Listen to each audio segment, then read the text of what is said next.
All right, so the way that you're going to be taking notes for this lesson is, first of all, I want you to grab a piece of scratch paper. If you need to pause the video while you go get that, go ahead and do that. You can also take notes on a Google Doc if you so choose. All right, so what you're going to do is you're going to divide your paper, whether it's a Google Doc or scratch paper, you're going to divide it into two columns. One you're going to label terms and one you're going to label definitions. And just as a heads up, on the slides, all the terms that you're going to write down will be labeled in yellow. All the definitions will be labeled in pink.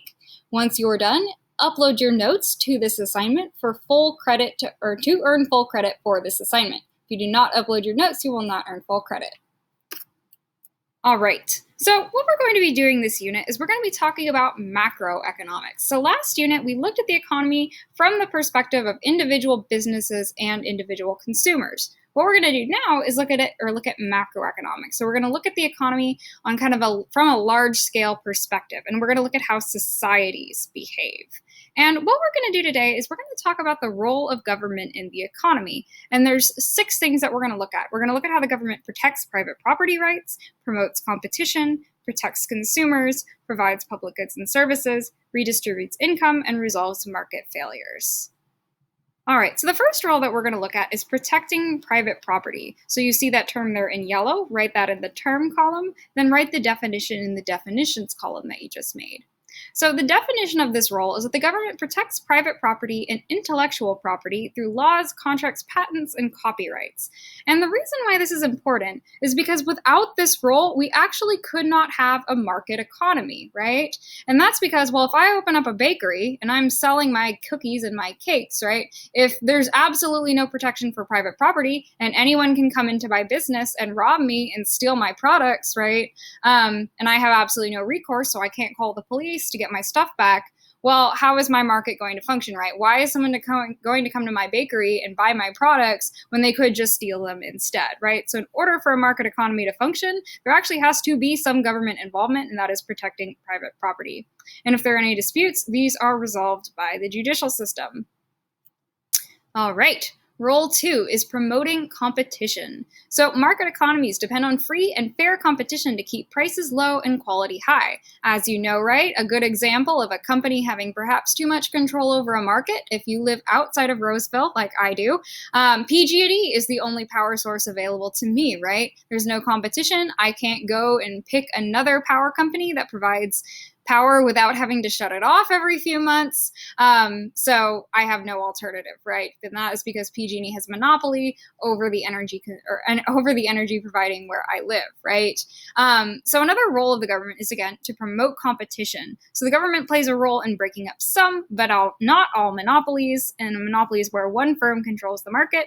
And then it also plays a role in breaking up what are called trusts, and these are situations in which several firms control the market. So again, you're going to write down promoting competition as the term, and then that definition there in pink as the definition. And this gentleman right here, if you're wondering who this is, he's Teddy Roosevelt, if you learn about him in U.S. history, and he has a reputation for actually stepping in and breaking up a lot of monopolies during the turn of the century. All right, the third role that the government plays is protecting consumers, right? So the government creates and enforces laws and regulations in order to protect the public from harmful business practices. And so write down again the term and in yellow and the definition in pink. And a really good example of this is food and drug safety legislation, right? So the government passes laws that ensures things like our lettuce, right, will not be covered in E. coli and other various germs, right? So we have parts of the government like the Food and Drug Administration, this is their logo here, they enforce those laws and they make sure that companies are washing their produce and following other safety regulations, so that we, the consumers, do not get sick from our food.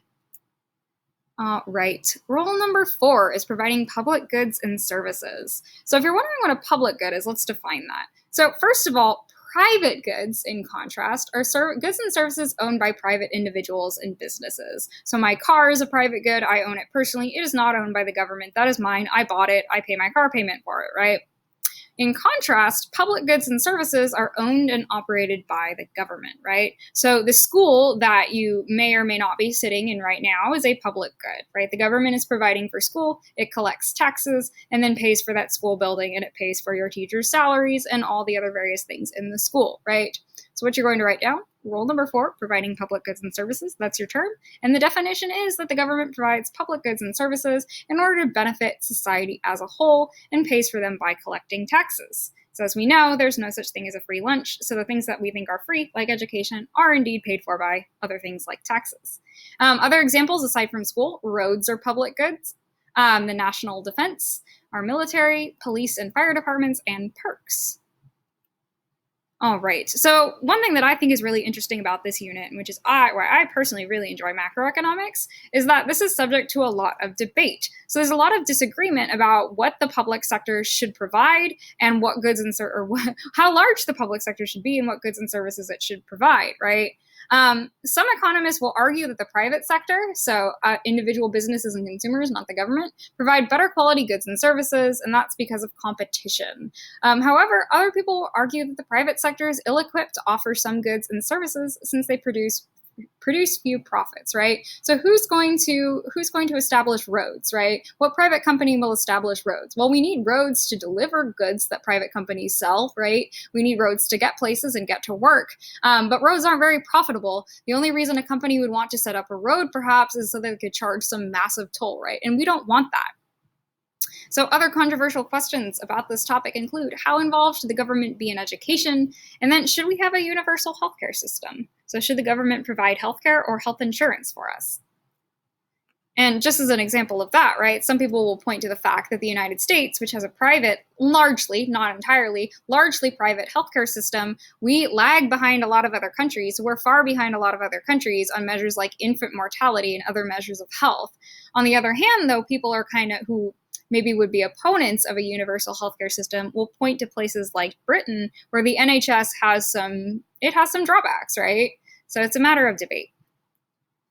All right. Another controversial is what's called eminent domain, and this is actually in the Constitution. So your term that you're going to write down there is eminent domain, and eminent domain is the power of the government to take private property and convert it into public property.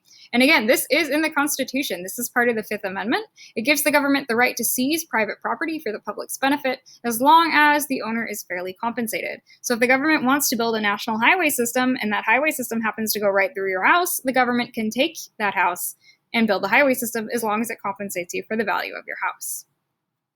All right, rule number 5 is also pretty controversial, and this is redistributing income. So the term you're going to write down, redistributing income, the definition is that the government also uses taxes to provide for people who have lower incomes or who can't work as a result of age or disability.